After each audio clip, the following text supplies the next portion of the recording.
नमस्कार, मैं हूं आपके साथ सोनिया चौहान। उत्तराखंड की खबरों में आप सभी का स्वागत है। रुक करते हैं खबरों की ओर।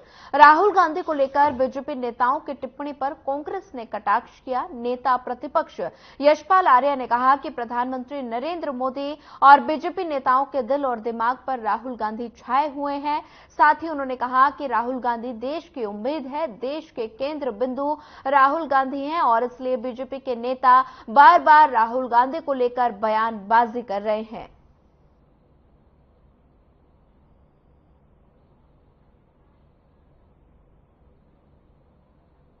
अब देखिए भाजपा क्या कह रही है। प्रधानमंत्री का और भाजपा का एक ही वाच राहुल गांधी पर ही सीमित रह गया। पूरा केंद्र बिंदु राहुल गांधी जी है। देश के केंद्र बिंदु राहुल गांधी जी, देश की आशा राहुल गांधी जी, और भारतीय जनता पार्टी के भी दिल और दिमाग में राहुल गांधी जी बसे हुए हैं। तो आप समझ सकते हैं कि आज देश की दिशा में जा रहा है। खबर हल्द्वानी से है, जहां बीती 8 अप्रैल को सौरभ के नाम आरोपी ने अपनी पत्नी की हत्या कर दी थी और साथ ही जो आखिरकार पुलिस के हत्थे चढ़ गया। और बता दें कि सौरभ नाम का शख्स 2 महीने पहले हल्द्वानी किराए के मकान में रहने आया था और 10 अप्रैल को किराए के मकान में उसकी पत्नी का शव मिला और साथ ही कमरा बाहर से बंद था। घटना की रात सौरभ घर आया था और उसकी पत्नी का गला घोटा और बेटियों को लेकर फरार हो गया। 12 अप्रैल को पुलिस ने सड़े गले शव का पोस्टमार्टम कराया था और पुलिस ने कड़ी मशक्कत के बाद आरोपी को रुद्रपुर से गिरफ्तार कर लिया। हल्द्वानी की तस्वीरें हैं, जहां पर पुलिस के हत्थे चढ़ा पत्नी का हत्यारा 8 अप्रैल को पत्नी का गला दबाकर उतारा मौत के घाट और साथ ही बच्चों को साथ लेकर फरार था आरोपी। हल्द्वानी का ये मामला बताया जा रहा है, जहां पर बेटियों को लेकर फरार था आरोपी। पति ने पत्नी की हत्या की।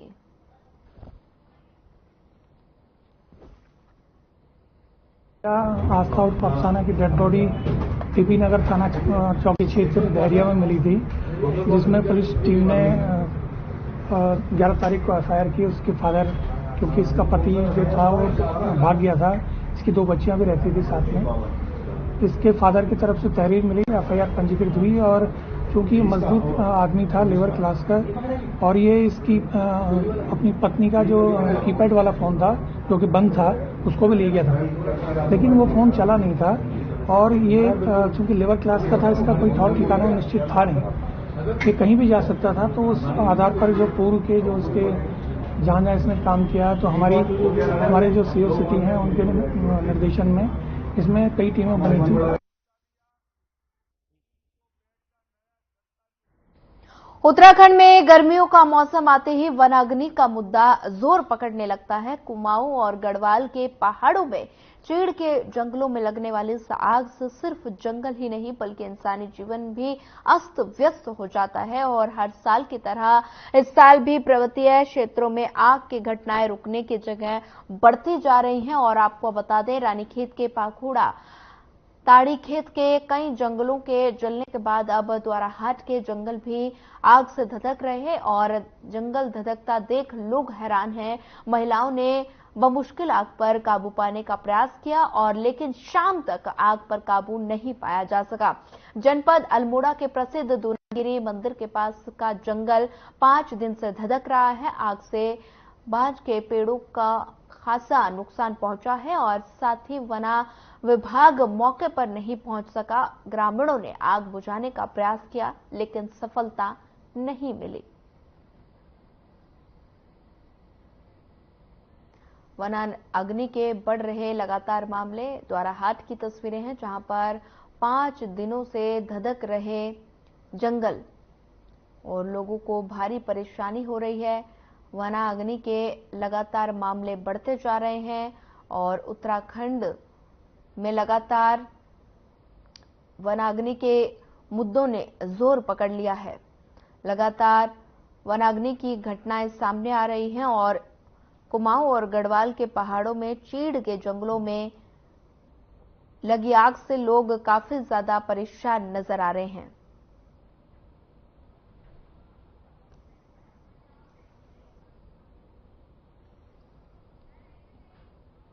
ऋषिकेश कोतवाली क्षेत्र के अंतर्गत भैरव कॉलोनी में एक युवक ने अपनी झोपड़ी में फांसी का फंदा लगाकर खुदकुशी कर ली और पुलिस ने युवक का शव कब्जे में लेकर पोस्टमार्टम के लिए भेज दिया। युवक के खुदकुशी करने के कारणों का फिलहाल अभी पता नहीं चल पाया। वहीं घटना की सूचना मिलते ही पुलिस मौके पर पहुंची और पुलिस ने युवक को फांसी के फंदे से नीचे उतारा और साथ ही सरकारी अस्पताल ऋषिकेश पहुंचाया, जहां डॉक्टरों ने युवक को मृत घोषित कर दिया। कोतवाली के वरिष्ठ उप निरीक्षक उत्तम रमोला ने बताया कि मृतक की पहचान महादेव उम्र 25 साल पुत्र मुंशीराम निवासी भैरव कॉलोनी के रूप में हुई और युवक पेशे से मजदूरी का काम करता है।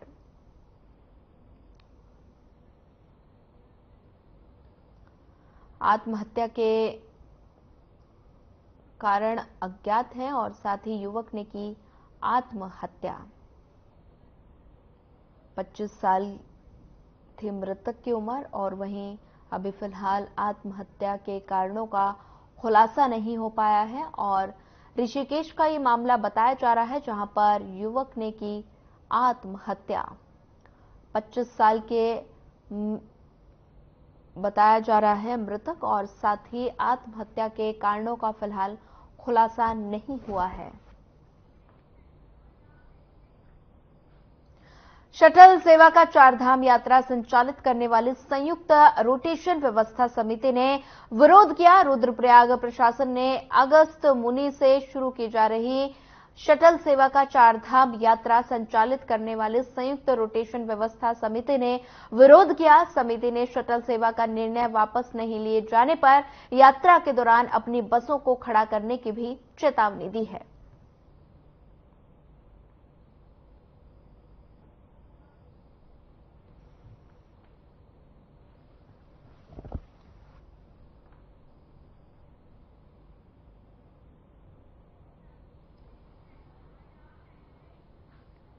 उत्तराखंड राज्य कर्मचारी संयुक्त परिषद ने कर्मचारियों को पदोन्नति में शिथिलीकरण का लाभ दिलाए जाने की मांग की है। संयुक्त परिषद के प्रदेश अध्यक्ष अरुण पांडे ने बताया कि अपर मुख्य सचिव कार्मिक को पत्र प्रेषित कर राज्य कार्मिकों को चयन वर्ष 2023 से 2024 की समाप्ति से पूर्व पदोन्नति में शिथिलीकरण का लाभ दिलाए जाने की मांग की है। राज्य कर्मचारी संयुक्त परिषद के लगातार मांग किए जाने के बाद प्रदेश सरकार ने अधिसूचना जारी कर चयन वर्ष 2023-2024 के लिए पदोन्नति में शिथिलीकरण का लाभ अनुमन्य किए जाने की व्यवस्था की और साथ ही लोकसभा चुनाव के चलते प्रदेश के अधिकांश कार्मिकों को सुविधा का लाभ नहीं मिल पाया है। मैं इनका दिल की गहराइयों से बहुत बहुत धन्यवाद करना चाहता हूं, जो आप लोगों ने मेरा ग्रांड वेलकम किया है। बहुत ही अच्छा आपने जो मेरा स्वागत किया है, उसके लिए मैं जितने भी हमारे साथ साहब लोग हैं या जितने सिविलियन पर्सन हैं, तमाम का मैं तहे दिल से धन्यवाद कहना चाहता हूं। मुझे पता है कि यहाँ काफी गर्मी है, धूप भी सबको लग रही होगी, लेकिन उसके बावजूद भी आप यहाँ आए हो। किस लिए आए हो कि एक फौजी है, फौजी के बंदे के साथ एक इमोशनली अटैचमेंट होता है, सबका होता है। तो आपको, आप ना धूप देख रहे हो ना गर्मी देख रहे हो, फिर भी आप यहाँ आए हो, जुड़े हो, तो उसके लिए मैं आपका दोबारा से फिर कहना चाहता हूँ बहुत बहुत धन्यवाद। जैसे हमारे उस्ताद जी ने एक पॉइंट कहा था कि नशा एक ऐसी चीज है जो बंदे को जिंदे जी एक चिता का काम करता है। ठीक है, चिंता अलग है, चिता है। तो नशे से हमें, जो हमारा युवा है, जितना भी युवा है, उनको नशों से दूर रहना चाहिए।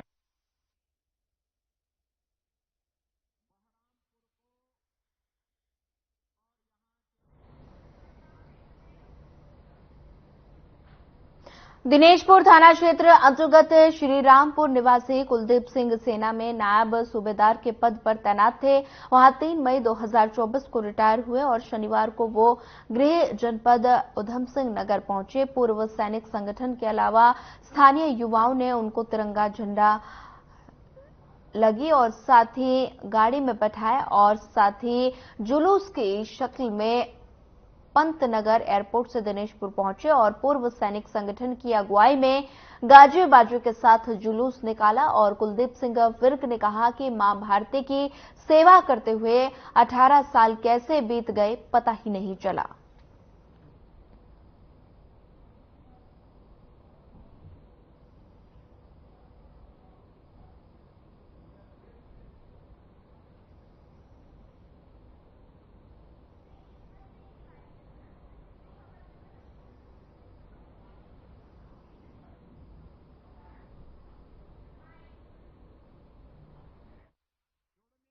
और मैं बहुत खुश हूँ कि मेरे हस्बैंड सही सलामत से बन घर आ रहे हैं। और मैं युवा यूथ से यही कहना चाहूंगी कि सब लोग अपने घर से एक फौज में अपने बच्चों को जरूर भेजें। फौज के थ्रू हमें इतनी अच्छी फैसिलिटीज मिलती हैं और मतलब हर तरीके से मतलब एक परिवार के जैसे मैं खुद इनके साथ रही हूँ। कुछ ऐसा है नहीं, मतलब हर परिवार से मतलब फौज में जरूर जाना चाहिए। और सबका बहुत बहुत धन्यवाद, थैंक यू, आप लोग यहाँ पे आए।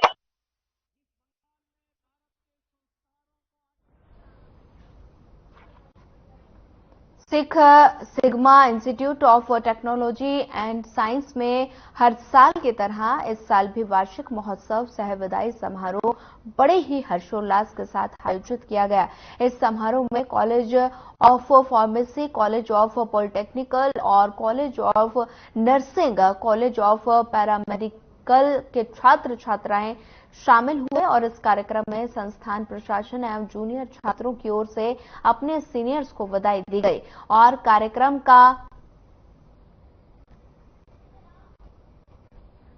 शुभारंभ मुख्य अतिथि शिव अरोड़ा, संस्थान के चेयरमैन राजेश डावर को चेयरमैन प्रीत ग्रोवर, निर्देशिका डॉक्टर सीमा अरोड़ा और मैनेजमेंट मेंबर वंश डाबर, शौर्य अरोड़ा, डिप्लोमा इन इंजीनियरिंग के प्रधानाचार्य ललित सिंह बिष्ट एवं कॉलेज ऑफ फार्मेसी प्राचार्य डॉक्टर विजय सिंह ने मां सरस्वती के कर कमल में दीप प्रज्वलन किया। देखिए, सिक्स सिग्मा इस क्षेत्र का बहुत ही प्रतिष्ठित जो है एक तकनीकी संस्थान है जिसमें फार्मेसी, पॉलिटेक्निक, नर्सिंग, पैरामेडिकल ऐसे अनेक अनेक कोर्सेज चलते हैं और उसने अपना विशेष स्थान बना है। आज उस यहाँ के छात्रों के द्वारा स्पंदन एक एनुअल फेस्ट उनका एक वार्षिक कार्यक्रम है, तो बहुत ही वाइब्रेंट कार्यक्रम है। यहाँ अलग अलग कार्यक्रम हो रहे हैं, सांस्कृतिक कार्यक्रम हो रहे हैं, बाहर से बैंड भी आया है, बहुत सारे ट्रूप्स आए हैं और यहाँ के जो बच्चों के द्वारा भी बहुत अच्छा प्रस्तुतिकरण किया गया।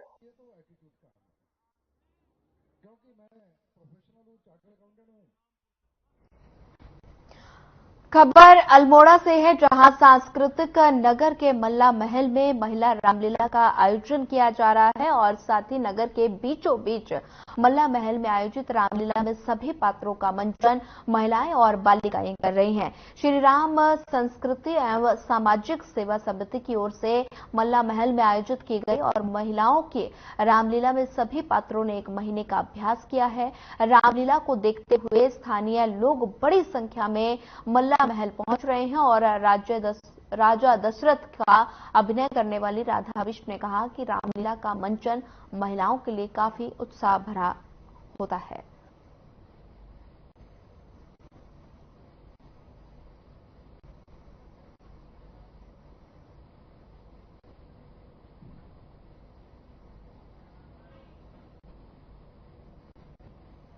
मैं दशरथ का किरदार निभा रही हूँ और ये निभाते निभाते मुझे 3 साल हो गए हैं। बहुत अच्छा लगता है ये जो रामलीला का मंचन है। ये प्रभु रामचंद्र को जब हम याद करते हैं और उनके मतलब जो उनके गुण थे उनको याद करते हैं और रामलीला का जो मंचन होता है, हम महिलाओं के लिए तो एक उत्साह का एक वो होता है त्योहार। इसी समझिए कि हमारे लिए एक बहुत ही उत्साह का कार्य रहता है। हम घर के कामकाज पूरा करने के बाद फिर यहाँ पर मंचन के लिए आते हैं। कितने टाइम की तालीम कर रहे हैं? हमने 1 महीने की तालीम की थी और लगभग 1 महीने में हमारी तालीम पूरी हो गई थी। तो ये आज हमारे मंचन करने का मौका मिला है। महिलाओं के लिए बहुत ही मतलब एक उत्साह का कार्य। कुत्तों में वायरस से होने वाली कैनाइड डिस्टेंपर बीमारी का संक्रमण जंगली जानवरों तक पहुंच गया। हल्द्वानी के साउथ जलासाल फॉरेस्टेड रेंज में तेंदुआ और लाल कुआं के डोली फॉरेस्टेड रेंज में बाघ की मौत पर भारतीय पशु चिकित्सा अनुसंधान संस्थान के भेजे गए सैंपल की जांच में इस संक्रमण की पुष्टि हुई है। आशंका जताई जा रही है कि दोनों ने संक्रमित कुत्ते का शिकार किया होगा और जिससे वे संक्रमित हुए। हालांकि अभी मौत का कारण सामने नहीं आया। तो वहीं IVRI ने इस संबंध में वन विभाग को गाइडलाइन जारी करने का सुझाव दिया।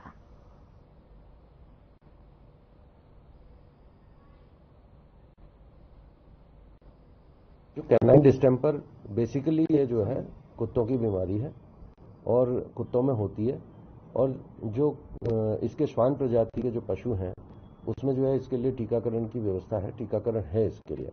परंतु ये देखा गया है कि पूरे विश्व में कई जगह जो है ये बाघ और शेरों में भी ये बीमारी जो है कुत्तों के साथ में आने से उनके साथ, क्योंकि आजकल मानव वन्य जीवों के साथ साथ वन्य जीवों में आपस का भी संघर्ष बढ़ रहा है। वो लोग जो बाघ वगैरह है वो मानव जाति के संपर्क के साथ साथ कुत्तों के संपर्क में भी आते हैं। तो ऐसा देखा गया है कि कई जगह जो है इनके स्पोरेडिक केसेस हुए हैं जिसमें डिस्टेंपर की पुष्टि हुई है।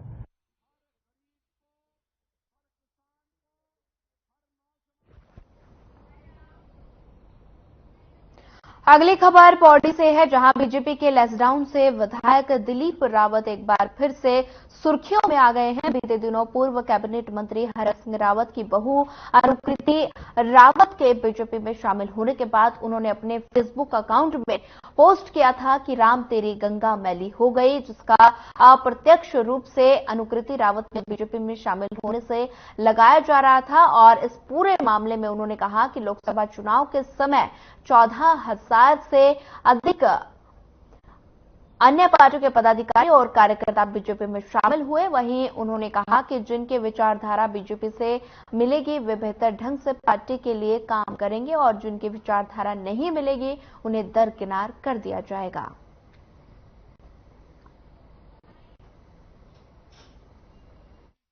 चौदह 14,000 करीब दूसरे पार्टियों के नेता हमारे पास आए हैं। मैं समझता हूं सामने तो हमारे पार्लियामेंट्री के चुनाव में सामने कोई था ही नहीं। हम 5-5 लाख वोट से जीतेंगे।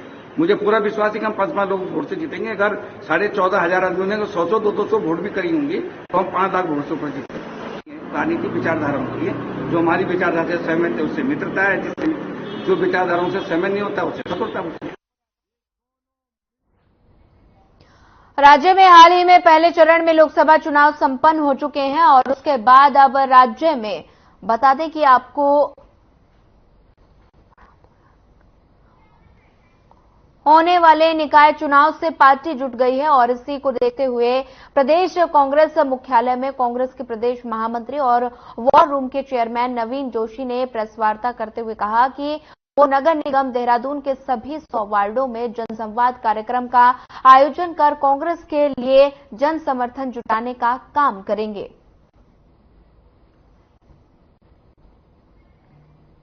नगर निकाय के चुनाव होने जा रहे हैं।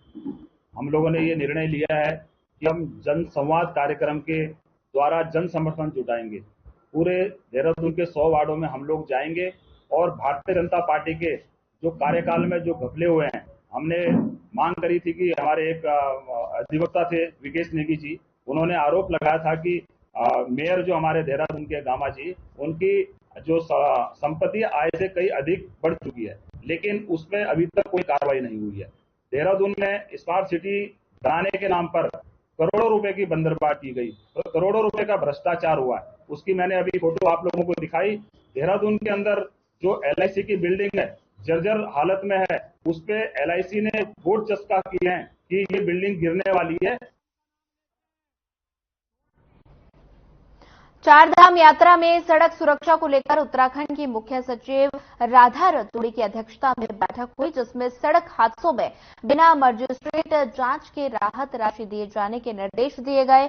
और इस बात को लेकर मुख्य सचिव राधा रतूड़ी ने कहा कि भारत सरकार द्वारा सड़क हादसों पर मजिस्ट्रेट स्तर पर जांच करने की अनिवार्यता को समाप्त कर दिया गया है, और लेकिन कुछ जिलों में अभी भी दुर्घटनाओं पर राहत राशि प्रदान नहीं की गई और जिस पर 1 हफ्ते के अंदर सभी भुगतान करने के लिए सड़क सुरक्षा परिषद को निर्देशित किया गया है।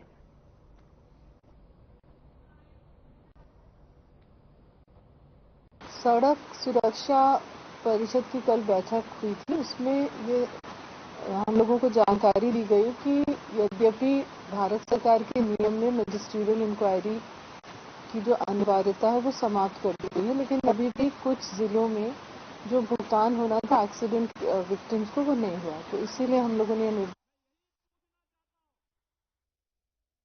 आगामी चारधाम यात्रा को लेकर स्वास्थ्य विभाग पूरी तैयारी में है, जिसे देखते हुए पिछले वर्ष के मुकाबले इस बार 44 डॉक्टर ज्यादा तैनात किए जा रहे हैं। और इस बात को लेकर उत्तराखंड के स्वास्थ्य सचिव डॉक्टर आर राजेश कुमार ने कहा कि इस बार 184 डॉक्टरों को चारधाम यात्रा में तैनात किया जा रहा है, जबकि पिछली बार 140 डॉक्टरों को ड्यूटी दी गई थी। और साथ ही उन्होंने कहा कि इनमें से 44 डॉक्टर स्पेशलिस्ट हैं और यात्रा के बीच के सभी हेल्थ एटीएम को सुचारू कर दिया गया है। देखिए, जहां तक डॉक्टर्स का सवाल है, हमने इस बार 184 डॉक्टर्स की तैनाती की है और ये पिछले बार के कंपैरिजन में देखें तो लगभग 40 डॉक्टर्स और हमने इस बार तैनात किए। पिछली बार 140 किए थे, इस बार 184 किए हैं। उसमें से 44 डॉक्टर्स स्पेशलिस्ट डॉक्टर्स हैं। इसके अलावा हमने SOPs 11 लैंग्वेजेस में हमने जारी किए हैं और जितने भी चारधाम यात्रा के रूट में जो हेल्थ एटीएम्स हैं उसको भी हमने सुचारू कर दिया है और स्क्रीनिंग जो है हम लोग 50 लोकेशंस पे कर रहे हैं। कुमाऊं में एक तरफ जंगलों में आग का कहर जारी है तो दूसरी तरफ पेयजल संकट की भी गहराने लगा है। हल्द्वानी में गौला नदी का जलस्तर 81 क्यूसेक तक चला गया और भीषण गर्मी के चलते पेयजल संकट लगातार गहरा रहा है। भीषण गर्मी और पेयजल संकट को देखते हुए पानी के नए कनेक्शन और सर्विस सेंटर में वाहनों की धुलाई पर तत्काल प्रभाव से रोक लगा दी गई है। डीएम नैनीताल के निर्देश पर सिटी मजिस्ट्रेट ने कार्रवाई करते हुए 42 सर्विस सेंटर को नोटिस जारी किया है, जबकि 2 के कनेक्शन काट दिए गए हैं। पेयजल किल्लत और समाधान पर कुमाऊं कमिश्नर दीपक रावत ने कहा कि फिलहाल टैंकरों से पेयजल की आपूर्ति की जा रही है। यदि जरूरत पड़ी तो टैंकरों को भी किराए पर लिया जा सकता है। इसके अलावा शहर में जिन लोगों के पास प्राइवेट बोरिंग है वो पानी की सप्लाई आम जनता को उपलब्ध कराना सुनिश्चित करेंगे। जो कंपाइलेशन है तो 291 योजनाएं ऐसी हैं जिसको हम कह सकते हैं कि जिनमें प्रेशर है और एक तरीके से दबाव है पानी का, तो उन जगहों पे हमें फीडिंग करनी है, चाहे रोस्टिंग हम ठीक से करें चाहे हम टैंकर से पानी भिजवाएं। तो इसमें टैंकर्स दोनों तरह के हैं, डिपार्टमेंट के अपने भी टैंकर्स हैं और बाकी आप लोगों ने किराए पे लिए हुए हैं और अन्य अगर आवश्यकता पड़ती है उस पर किराए पे लेने के लिए भी आप लोग के पास पावर्स हैं और उसके तहत यहाँ पे कार्य योजना बनाई जा रही है। एक दूसरा निर्देश जो मैंने दिया है डिपार्टमेंट को वो ये है कि जिनके पास प्राइवेट बोरिंग्स हैं वो अनिवार्य रूप से अपना पानी उनको वैसे भी शेयर करना होता है, पब्लिक से शेयर करेंगे। जहां पे नहीं है वहां सेपरेट लाइन पब्लिक के लिए वो लोग डालेंगे।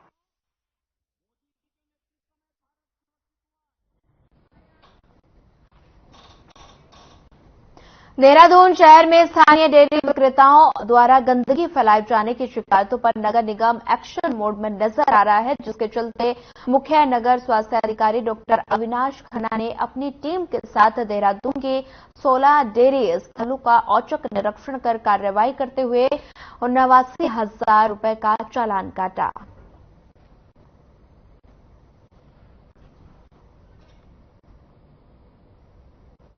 देखिए, पिछले कई दिनों से शिकायतें भी मिल रही थी और गर्मियों का मौसम को दृष्टिगत रखते हुए, क्योंकि इनके द्वारा जो है शिकायतों में ये प्रकरण एक कॉमन था कि इन डेयरियों के द्वारा जो है क्षेत्र में जो है नालों में नालियों में जो है मलमूत्र जो है पशुओं का जो है वो बहाया जा रहा है, गोबर जो है, जिसकी वजह से पब्लिक न्यूसेंस के साथ साथ जो है नाले भी चौक हो रहे हैं और जिस कारण से सड़कों में पानी जो है बह रहा है।